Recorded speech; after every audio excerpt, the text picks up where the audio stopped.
This is A Voice, a podcast with Dr. Gillyanne Kays and Jeremy Fisher.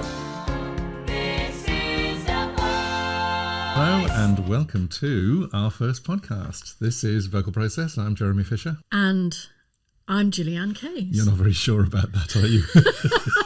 Dr. Gillyanne Kays, I will have you know. And there's a good reason why the overall title of this podcast is This is a Voice. This is a Voice.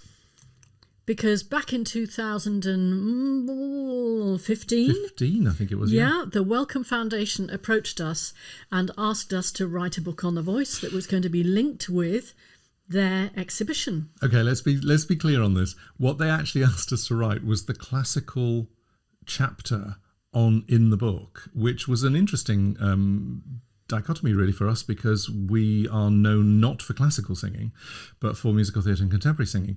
So we did both train as classical musicians. We did both train as classical musicians. That's what was around when we were training, and back in ye oldie days. And I still coach opera singers myself.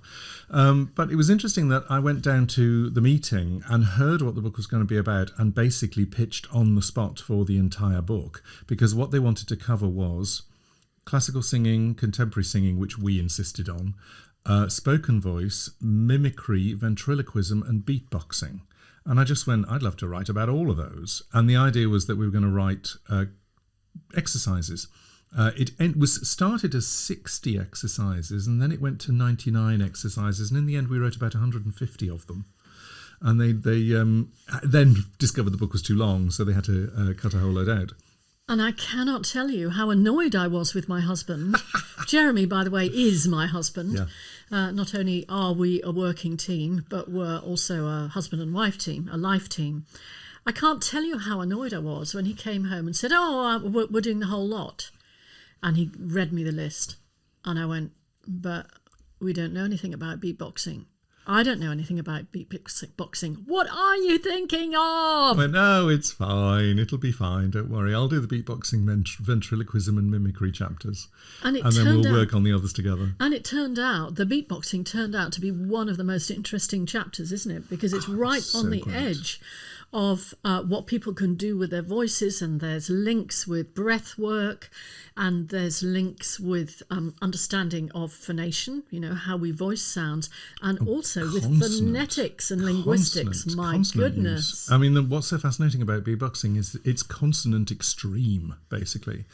And it was fascinating finding a link between all of those different voice uses, because as far as we know, they'd never been put together in one book. And the link that we came up with, sort of by trial and error really, was consonant use, because different things require different consonant use.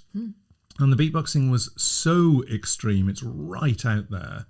And also the idea that you have 4 different air supplies, which again you don't normally do in pretty much anything else. So that was fascinating. If you need to know more, read the book. This is a Voice, published by Profile Books. So that's how the book came into being, and it's why we use this as our generic title, because what could be better than This is a Voice, which encompasses everything vocal. Yeah. Everything voice. Yes. Okay. So what we were planning to talk about today was how we have managed with the whole lockdown situation, because we realise it's pretty much 3 months in the UK. Just over. That we Brits have been in lockdowns in various versions. There's a little bit of easing in England and in Wales now, where we are. And it's been a challenging time. We connect with a lot of people in the voice community, a lot of singing teachers and vocal coaches and musical theatre MDs. And it's been a really, really tough time for people, all you choral trainers as well. And it's been fascinating to see how people deal with that. I think our personal situation was that we were due to go to Finland, Sweden, Australia and America in the 3 months between March and the very end of June. Yeah. And all of that went completely out the window. We'd already spent, I think, nearly £12,000 on booking flights and hotels and car hire and all sorts of things like that. So that also went, and we sat there for about 2 weeks going, well, we're not going to actually do anything because we don't know what to do. But because we were due to go to Australia and do our singing teachers retreat over there, it was actually Lisa Perks, hi Lisa, who encouraged us with the idea of putting it online. Now, we've been doing online training for at least 10 years. Well, if you think back to longer. the first webinars.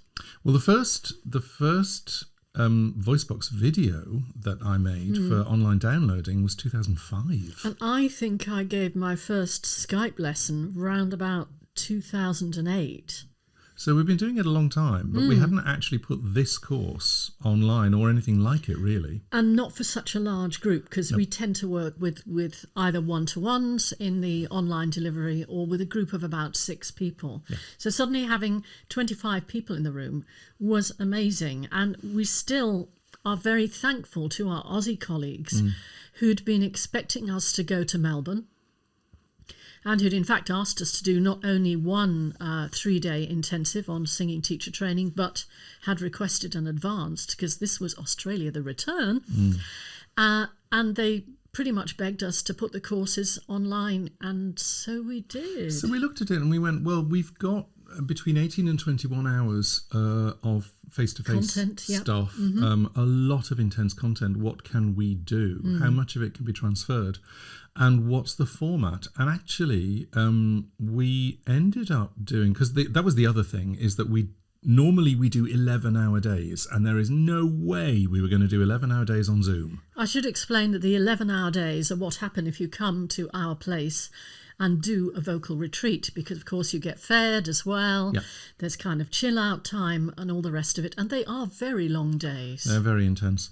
We weren't going to do that online, so we ended up offering a course that was 2 hours a day, 5 days a week for 2 weeks, which is 20 hours in total. And we also decided that we were going to do it at a time that worked for us as well as worked for as many people as possible. So rather than doing our standard ones, which is sort of afternoons and early evening, we went, what would happen if we actually started the course at 10 a.m. and we finished at midday? And we looked around the world and went, who's that going to work for? And I have to apologise to the west coast of America because, sorry guys, it doesn't work for you. What time is it over there? I think it's 4 a.m. there. Oh, that's not so good. It's not so good. I know Americans are early risers. I think in New York it was 5 a.m. and that was a possibility. But for Australia, it was 7 p.m. for 2 hours. And for New Zealand, it was 9 p.m. for 2 hours. And then we looked around at all the other places that we have clients and we went, okay, works in Dubai, works in Germany, works in Denmark, works in Sweden, works in Russia, works in Malaysia, and we started looking at all the times and going, actually, this is probably the best time. Yeah, absolutely.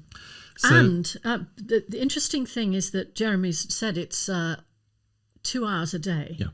So what you're looking at is the first week, essentially really cutting your coat according to the cloth in terms of course content. Yes.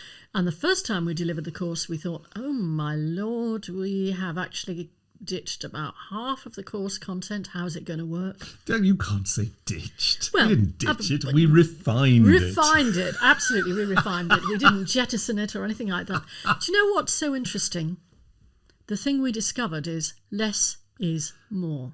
I think it was so fascinating because we're moving now to a completely different format. It's a different way of presenting. And it's a different way of learning too for the learners. Yes. So we went on Zoom because we've been using Zoom for years, but we hadn't ever used the breakout rooms. And we started using the breakout rooms on the first course, and that was amazing because it was so lovely for people to be able to talk with each other. We had maybe 5 or 6 people per breakout room, and we had a moderator there just to make sure that nobody went off on one. All the discussion was led and curated. Yep. And people loved it. And so we would do something, we'd teach something, we would discuss something, and then they'd go into the breakout rooms, try it out, practice it. It was really fascinating how well that worked.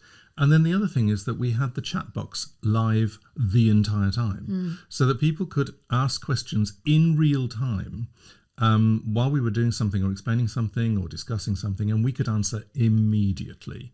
And that was hugely popular, is hugely popular. Yeah, and I do feel that as a collaborative teaching team, we are at an advantage in this kind of delivery for two reasons.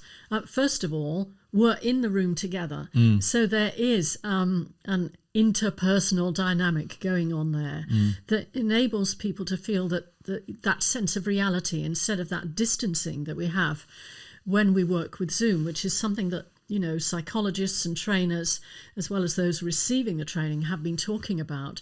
They're talking about being zoomed out. And you'll get from this that we interrupt each other and pick up each other's sentences and stuff like that. And we never argue. Never, ever argue. Not once. So that's the first thing. And the second thing is that if you have somebody else in there fielding the comments, and checking them maybe while the other person is talking and delivering visuals or whatever mode you're using for your training, it means then the other person can pick up on that and say, oh, Leslie said this is a really interesting point, let's pick that up. And it just made the learning a much richer experience. And by the way, anybody who wants to do this, I do recommend having 2 screens, because it is so good to have everything that you want set up on a separate screen so that you can completely focus on who is on screen and you who's mean talking. If you're delivering? If you're delivering, absolutely. Yeah. I think the other thing, because this came out from the feedback from the first run of the course, is that if you're attending a Zoom meeting, you need to think ahead as to how is going to be the best way for you to make notes. Because if it's not all being recorded and then uploaded for a time period for you to view... Which we don't do, and I know some people do, and that's fine. There's a reason why we don't do it, and I'll tell you in a minute, actually. But you need some way of being able to reliably note things down as you go along. So have a think about that before you attend a Zoom meeting. Otherwise, you're going to go out, with a kind of the electric shock hair thing. It's a load of information coming at you. And you won't know what you really learned. I'm just going to pick up on why we don't upload the recording and kind of make it available to other people post hoc. Well, we don't do that because in order for singing teachers to share their practice, they have to be prepared to be vulnerable. And you don't want that shared with all and sundry. Yeah. That kind of thing isn't on. Sometimes the way we give each other feedback, in the modern world is totally not appropriate. Yes, I know what I wanted to say about this particular experience, and I think we will do it again, which is that for the duration of each week of training and a little bit before, and for a whole fortnight afterwards, we run a Facebook group. Yes. And that Facebook group is specifically for the people attending the training. The discussion moderators are also there, moderating comments, fielding questions.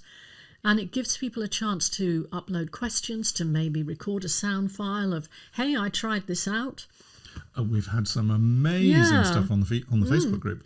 We've had people uploading commercial recordings, like you go to a YouTube channel and go, oh, what's this person doing? Are they doing what we discussed in the class today? They've done recordings of themselves trying sounds out that they have never made before, and everybody is chipping in, and we engender a positive situation. So we are constantly getting people doing positive, uplifting, and basically people don't do negative feedback in our groups. No, they don't seem to. It's feedback that is of use, and I honestly think that the reason why we don't get negativity is the way that we lead the course. That's been really fascinating. And this is this new thing that we're toying with at the moment, which is peer-to-peer learning. And we're doing structured peer learning, which is a new venture for us, and it is proving to be really useful. I think, really, in a way, the thing that you can take home from this with regard to being in lockdown and the way that our lives have changed so much is that because we turned around and put something together in order to deal with the situation, we now have a different way of working. It's changed the way we work, not simply because we're delivering online, but it's changed the way we deliver training. And that's been fascinating. Is it bad to say I love lockdown? No, it's not. Because we know you're an introvert, Jeremy. I love lockdown. I'm an extrovert introvert, and I love having all of this time at home. And I love not having to talk to people, and I love not having to be out there. I do go out and I enjoy it, but my idea of heaven is having a book to read and sit in the garden. And we've actually had a lot more time to do that. And it's been really fascinating doing this course because we, as a couple, are so used to teaching 8, 9, 10, 11 hours a day, packing the content in, packing the value in. And what we've discovered particularly on this course is that people, first of all, can't take that amount of information online because you have a whole load of new things that you're having to deal with, including trying to pick up subtle cues that are actually, they're out of sync with what you're hearing. This is one of the things that there's just been a research paper published on out of sync Zoom and why it's so exhausting, which is fascinating. So we can't do the number of hours that we normally do. And it's worked really well for us because normally what happens is we do 21 hours over 2.5 days and then we do nothing for 3 days because we can't. And now we're going, that was that 2 hours. Here's another hour of follow-up that we're doing. What should we do this afternoon? So it's been a massive rethink and a growth process. And we'd love to know from those of you listening what your own growth process has been during this time. Yes. Let us know. Let us know. We have we have a thing that we're going to be doing, which is we have to play this.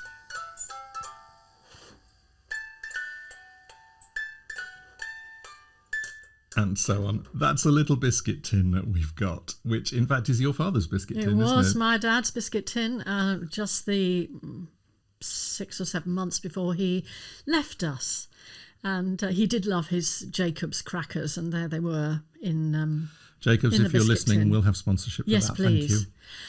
So what goes in this tin are questions that come out of the in-person courses we run, and we thought it would be fun to start answering some of them as part of each podcast. Yeah, we've been collecting, first of all, when people come on the courses and they're face-to-face with us at our place, we have that tin on the table and people can drop questions in and we answer them at the end of each day.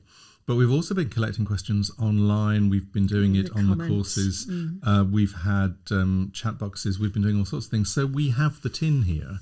And it has quite a lot of questions in it, and we thought it would be great for us to do AMA, Ask Me Anything. I'm going to have a hydration moment. So I'm going to pick out the first one, which says, teaching the opposite gender and demonstration. What do we think about teaching the opposite gender? Should we, shouldn't we? How do we manage it? What's going on? Gillyanne. Okay. I remember very clearly when I first started working with the adult male voice and not quite knowing what I was doing and probably teaching them to negotiate their range in a similar way to women. So that's one of the first things you need to be aware of if you're an adult female and you're working with a adult cis male. Then he will have his vocal gear changes in a different proportion of his range to you, the female. And to cut to the chase, if you think about chest register or chest mechanism, generally speaking, an adult male can take his voice through a much larger part of his pitch range in chest voice than most females. I would say 2 octaves without blinking. I was thinking 2 octaves. And that is very different for female voice. And you've got to remember also that the vast majority of male voice writing is designed to be sung in chest voice, and there are a couple of exception styles. The barbershop tenor sings mostly in falsetto, and the R&B guy sings mostly in falsetto, although he will pop in and out.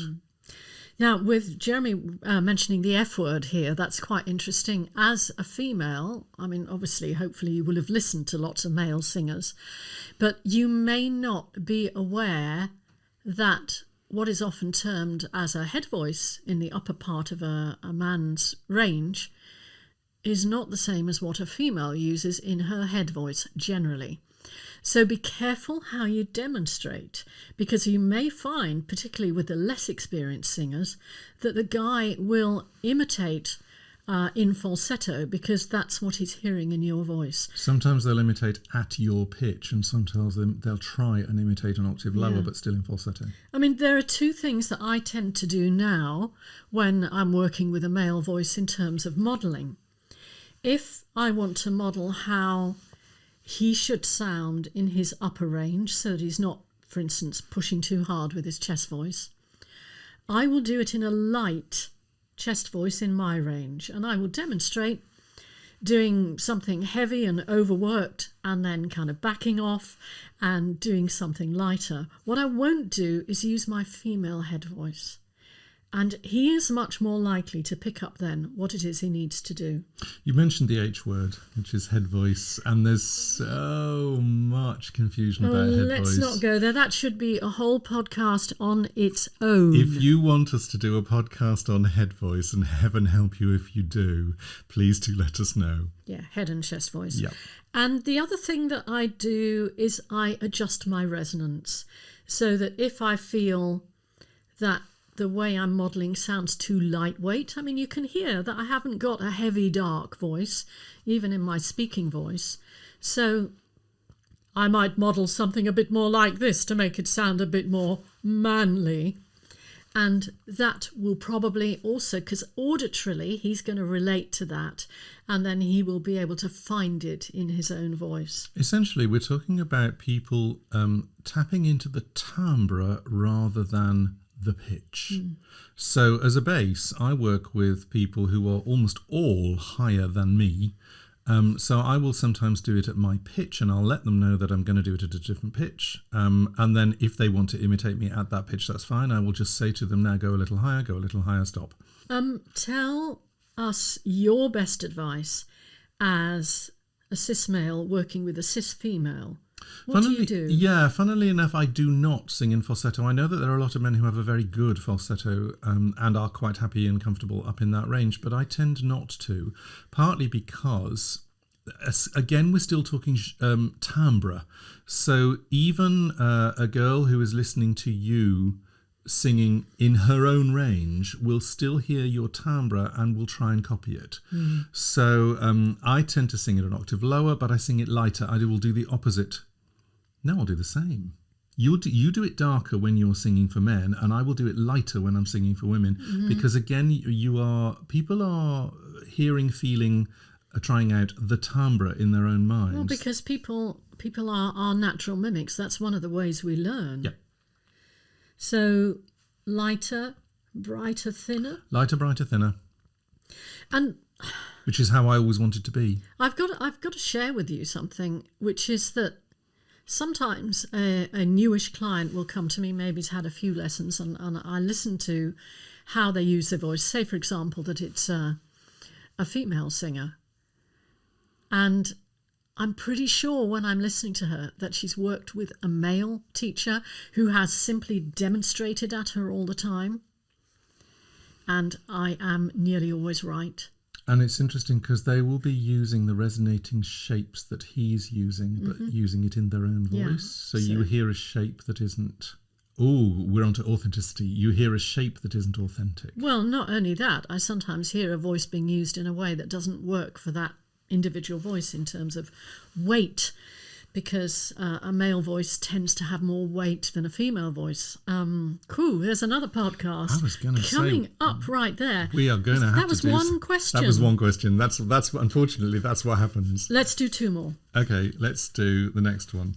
But I'm loving this, all these ideas we're getting just from talking. Yeah. That's what we do. Accompanying skills, how important are they for a singing teacher? Is applying for further education vocal coaching positions without impeccable piano skills possible? Really interesting question. Yeah, because so two things in there. It's all right. I've just knocked your microphone. Really interesting question because... we are sort of talking the difference between the singing teacher and the vocal coach, and I know that we're going to cover that in a lot more detail in another podcast. We're promising you all these podcasts. We've got the whole lot laid out. Yeah. There was a really interesting discussion about this in our Facebook group. It's quite a few years ago now, where somebody said, do I need keyboard skills in order to be a good singing teacher? And there was quite a division of thought on that, because some people felt that you had to be able to read music and understand what you were looking at in terms of the score and accompany your students in order to do a good job. And other people said, no, I always work with backing tracks. Some people said, actually, I really don't play piano very well.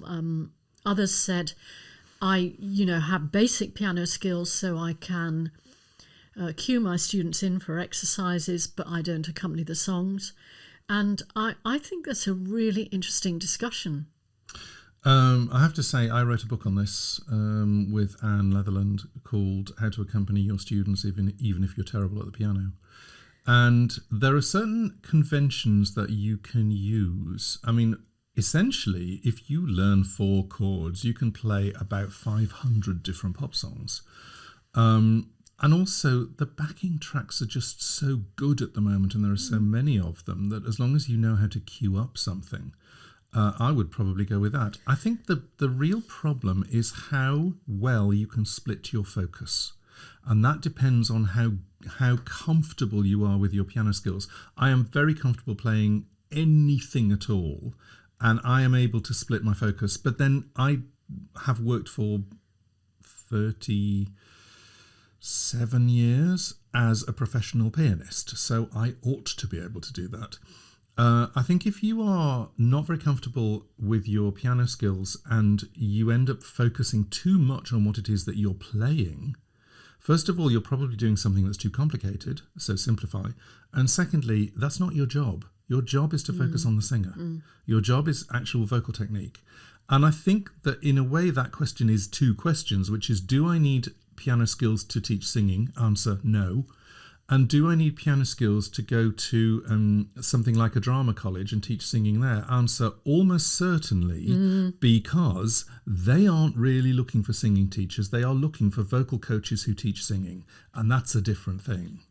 Vocal coaches need to play. I am going to go there. I'm eyeing Jeremy up simply because... I'm getting the eye from Gillyanne. The evil eye. First of all, he's absolutely right. That is accepted practice, that they will want you to be able to play piano if you're teaching singing, particularly in musical theatre colleges or in further education. I think one of the reasons for that is they simply don't have the budget to pay for a rep coach. Now, if you go to a music conservatoire, that is very different. Yes. My singing teacher, when I was learning singing back in the 1970s, where I was working with a very good singing teacher, she could play enough to... She didn't really accompany exercises. She taught you the pattern and then she gave you one note, or maybe it was a chord. She did not do songs. She did not play songs. You brought your accompanist into the lesson, and she also ran masterclasses, weekly masterclasses, where you could take your rep. She was a good singing teacher. That's the conservatoire tradition. Most further education colleges simply don't have that budget, and they don't have the rep coach. They don't have the pianists in there. There's also a thing about what repertoire you're teaching. I mean, we will go into this a lot more in a separate podcast, but there is... if the repertoire you're teaching is musically complex, so if you've got something like a Richard Strauss Lied, which is complicated to play and actually complicated harmonically as well, you're going to need some level of skill to work that out, even to train somebody to sing it. If you're doing a Lady Gaga song, apologies to Lady Gaga, but not musically that complicated, you can busk your way through that, or you can hit one chord every bar, or you can get a backing track. But you'd better know the style. Yes, much more important. If you don't know the style, I mean, if we're going to use the analogy of Richard Strauss, if you're used to teaching Richard Strauss and suddenly you have to teach Lady Gaga, you might really not do that well. I think what I'd like to say, going back to the first part of the question, is, for me, it doesn't matter whether you can play piano or not. As it happens, I can. And I say that in the presence of my husband. I can. it matters how good a musician you are. Yeah. Now, you can be a musician without actually being able to read music. Totally. But if you don't understand melody, if you can't track melodies and you can't track pitch, if you can't track and process rhythmic patterns, and if you can't understand the environment, the harmony, and all of the stuff that's going on in the backing of the music track, then my opinion, don't teach singing. Yeah, I'll be a little blunter, because I sometimes am. If you don't understand music and you're teaching singing, you aren't teaching singing, you're teaching noise making. It's a very different thing. Yeah, that's our position, folks. That's our position. So that's the end of that one. Right, last question. Last question. Do you ask your client to sing the whole song first or work on fragments of it from the beginning? This is very interesting because we actually talk about this on the course, on the Singing Teachers Online Singing Teacher Training. This is a very interesting one, and because we ask people to submit videos of them teaching, we see every range of this. We see what you do, people. We see you. And I think it's really interesting. I have a take on this. You've got to remember that I come from a musician vocal coach background, even though I now do singing technique as well. And my take is, let's sing the song. I need to know where you are today. If you don't sing anything, and you even, interestingly, if you don't sing anything, you don't even know what the song is going to be, and you go into warm-ups, then you're really going blind. My ideal would be to get somebody to sing at least a verse or a chorus, just to get them into the mood, to get them into the room, and to find out where they are and what they're doing that day, rather than trying to teach from memory. Yeah. Do you know, I mean, we don't know yet what kind of an audience we're getting for this podcast.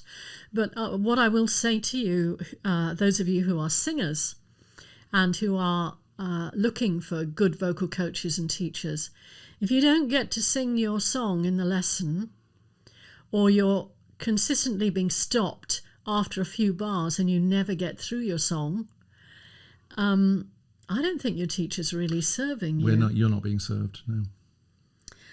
I will say from my perspective that it kind of depends if the client has already learned the song and it's something they want to work on. I will generally hear them sing the whole song through to hear where they are with it. Sometimes a client comes in and says, actually, I'm having a problem with this part.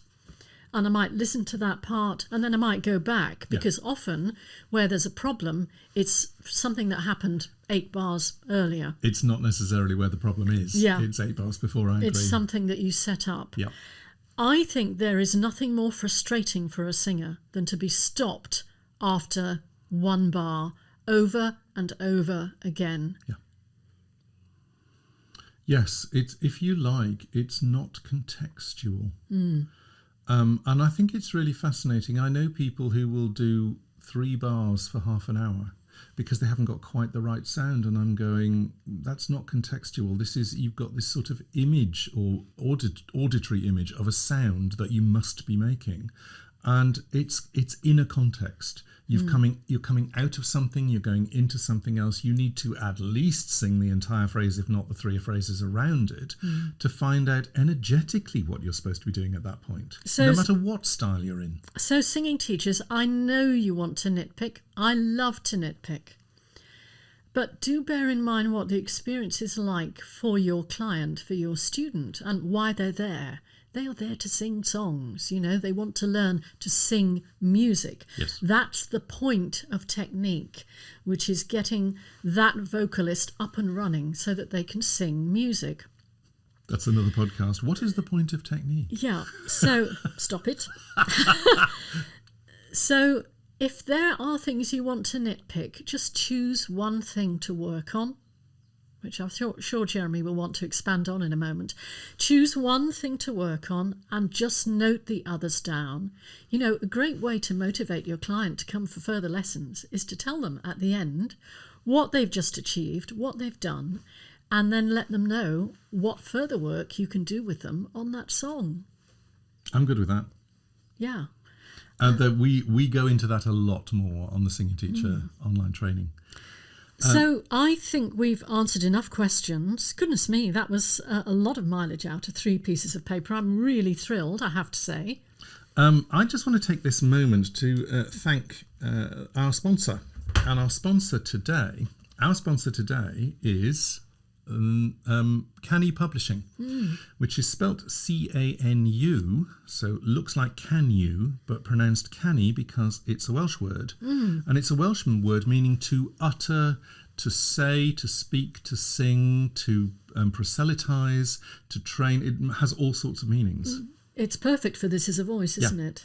And the sponsor, Canny Publishing, is an arm of Vocal Process. It's the publishing arm, and we now have 3 books published by Canny Publishing, and they are all Amazon #1 bestsellers. Now, I want you to remind us when the next run of the online singing teacher training is, please, Jeremy. July the 3rd, 2020. Yeah.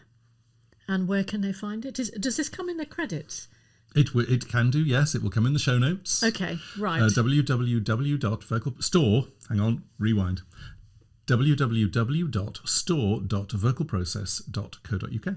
Yeah, and just Google online singing teacher training vocal process. They'll probably, will they find it? Possibly. Okay. You might find all sorts of things. We better check that out, people. Okay, well. Good. That was a blast. That was a blast. And we'll see you next time. Bye. Bye-bye. This is A Voice, a podcast with Dr. Gillyanne Kays and Jeremy Fisher.